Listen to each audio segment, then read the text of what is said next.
Hi, it's Ray from Pro Shaper Workshop in Charlton, Massachusetts, and give you a little follow-up on what we've been doing the last two classes with Ed's car. Ed is from the San Diego area, and he spent all the time and designed this beautiful, like a mid-50s Alfa Romeo proposal for a body design. It's his own design. And I've got two other videos that we did on this showing some of the information about how we built it and everything.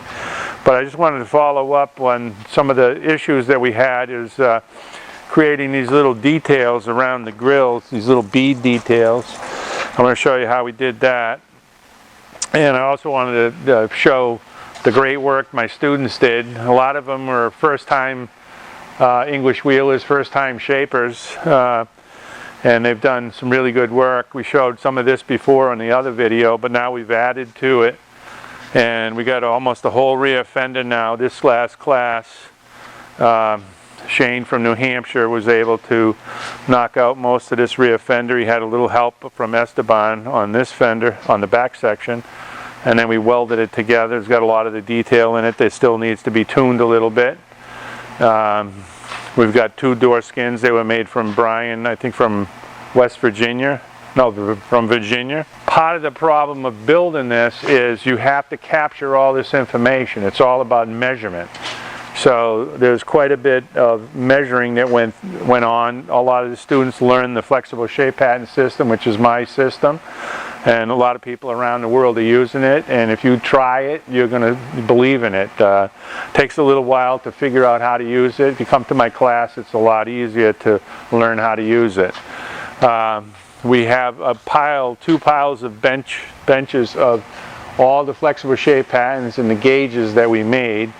And most of this stuff is pretty on now, and it's just got to be dialed in so we can weld it together. One more class and we're going to have like half of a car. So we've captured pretty much this whole side of the car minus the hood. We haven't done the hood yet. And once we have all this information and get this all welded together, then we'll have all the information for the other side, and it'll be other classes that do it, or Ed will bring this back to San Diego. He's got an enclosed trailer, drive it across the country, and hopefully he'll learn enough skills so he can finish it at home. So it's coming out really nice. The July class will be picking it up now. But I just wanted to show you this little tool I made. Now a lot of people don't have a pole max, and a lot of times these little accent beads, and Ed put a lot of them, and it's traditional on these Alphas too, around the grill opening, and these little adjunct grill openings here. They would have a little bead. So you could make a custom bead roller die, or if you have a pole max, you can make little pole max dies. What I did was I had purchased a whole bunch of this Delrin. It's 2" by, or is it, let's see, might be 1 3/4 by 1. I'll have to measure it. And I didn't know what I was going to use it for, but it turns out to be perfect to make these little quick Delrin dies. So what I did was I took a little bit of clay. I've got a lot of modeling clay, and took that modeling clay. This was the most defined bead that he had right here. I thought I was going to be able to do these with the tipping wheel, and I probably could, but it turned out it looked like it was a better deal to make this little die set. So I went like that, and then you carefully pull it off, and you'll get the exact profile.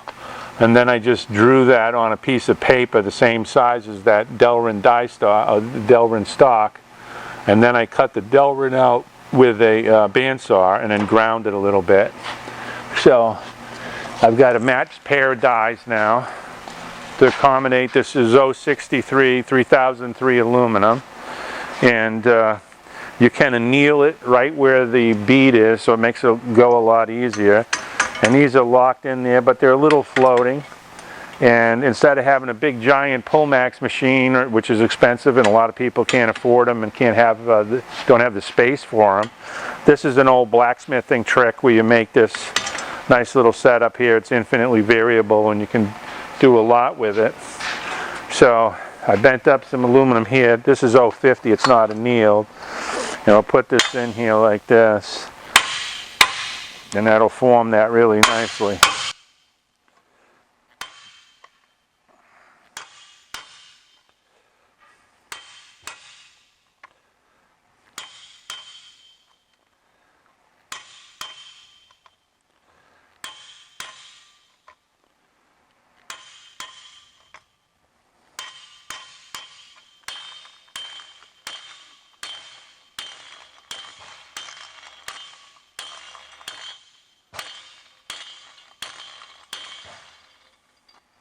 So there's the little bead, and it'll do a pretty nice result.